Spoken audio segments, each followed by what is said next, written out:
নমস্কার বন্ধুরা, কেমন আছো সবাই? আশা করি তোমরা সকলে ভালো আছো, আমিও ভালো আছি। আজকে দেখুন ছোট বাচ্চাদের স্কুলে টিফিন বানাবো, তার জন্য এখানে আমি আটা নিয়েছি। এবার ওইখানে দিয়ে দেবো স্বাদ মতন লবণ। এই যে দেখুন দিয়ে দিচ্ছি লবণ।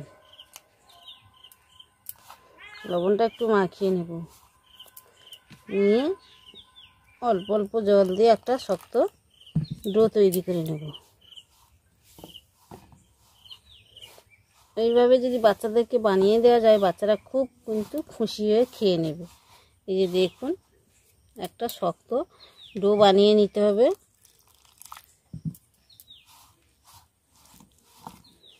একসঙ্গে দেব না, একটু একটু করে দিয়ে এটাকে মাখিয়ে নেব।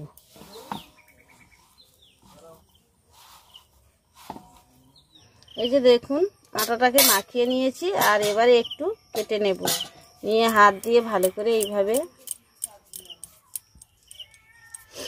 এই যে দেখুন আমি একটা কাঁটা চামচ নিয়েছি, নিয়ে এইভাবে একটা শেপ দিয়ে নিচ্ছি। দেখুন এই যে দেখুন হয়ে গেছে। আর এই যে চামচের পিছন দিকটা থেকে এই যে দেখুন চাপ দিলে আর একটা সুন্দর হয়ে যাচ্ছে। তো এইভাবে আমি তৈরি করে নেব। আবারও একটা দেখুন নিয়েছি, এইভাবে ছোট ছোট করে কেটে নিয়ে লম্বা শেপ দিয়ে এইভাবে কাঁটা চামচ দিয়ে এই যে দেখুন চাপ দিলে একটা ডিজাইন তৈরি হয়ে যাচ্ছে। আর পিছনটা দিয়ে এইভাবে তৈরি করে নেব। এই যে দেখুন পরপর দুটো তৈরি করে নিয়েছি। তো একইভাবে আমি সবগুলো তৈরি করে নেব। এই যে দেখুন সবগুলো আমি তৈরি করে নিয়েছি। এবার এগুলোকে আমি গরম জল ফুটতে থাকবে, তখনই আমি এটা দিয়ে ভাপিয়ে নেব। এই যে দেখুন জলটা ফুটতে শুরু করেছে, এই সময় আমি এগুলোকে দিয়ে 10 মিনিট একটু ভাপিয়ে নেব। এইভাবে জলটা ফুটলে তারপরে দিয়ে দিতে হবে, না হলে এটা এর গায়ে তার গায়ে জড়িয়ে যাবে, তখন ভালো হবে না। এইভাবে জলটা ফুটতে শুরু করলে তারপরে দিয়ে এটাকে আমি 10 মিনিট ভাপিয়ে নেব। দেখুন 10 মিনিট ভাপিয়ে নেওয়ার পরে দেখুন কালারটা চেঞ্জ হয়ে গেছে। এবার এটাকে আমি নামিয়ে নেব। নামিয়ে নেওয়ার পরে তোমাদের দেখাচ্ছি। এই যে দেখুন আমি ভাপিয়ে নিয়ে ঢেলে দিয়েছি। এবারে দেখুন ওইখানে একটা দিয়ে দিচ্ছি বড় সাইজের পেঁয়াজ। পেঁয়াজটা একটু লাল লাল করে ভেজে নেব। দেখুন লাল লাল করে ভেজে নিয়েছি। এবার একটা ডিম ভেঙে ওর মধ্যে দিয়ে দেব। এই যে দেখুন ডিমটা দিয়ে দিয়েছি, দিয়ে এটাকে ঝুরা ঝুরা করে ভেজে নেব। আর দিয়ে দেব ওইখানে কিছুটা হলুদ গুঁড়ো,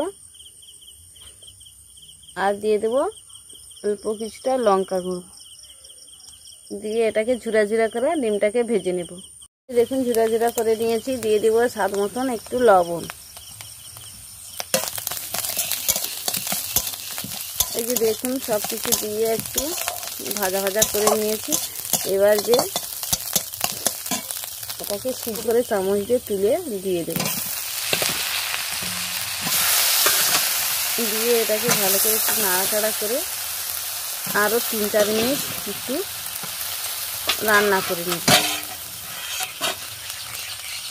এই যে দেখুন এটাকে বেশ কিছুটা সময় এই যে রান্না করে নিয়েছি। এবার এটাকে নামিয়ে নেব। দেখতে দেখুন কতটা লোভনীয় হয়েছে। এটাকে এবার নামিয়ে নিচ্ছি। এই যে দেখুন আমি নামিয়ে নিয়েছি, আর দেখতে দেখুন কতটা সুন্দর হয়েছে। আর এই যে দেখুন এইভাবে যদি বাচ্চাদেরকে বানিয়ে দেওয়া যায়, বাচ্চারা কিন্তু টিফিন বক্সটা ফাঁকা করে নিয়ে বাড়ি চলে আসবে। এই যে দেখুন চেটে পুটে এই যে খেয়ে ফেলবে। এই যে দেখুন দেখতে কতটা লোভনীয় হয়েছে। ভালো লাগলে লাইক কমেন্ট শেয়ার করবেন, চ্যানেলটিকে সাবস্ক্রাইব করে সঙ্গে থাকবেন। এইভাবে নতুন নতুন রেসিপি পেতে চ্যানেলটিকে সাবস্ক্রাইব করে সঙ্গে থাকবেন। দেখা হবে অন্য একটি রেসিপির সঙ্গে।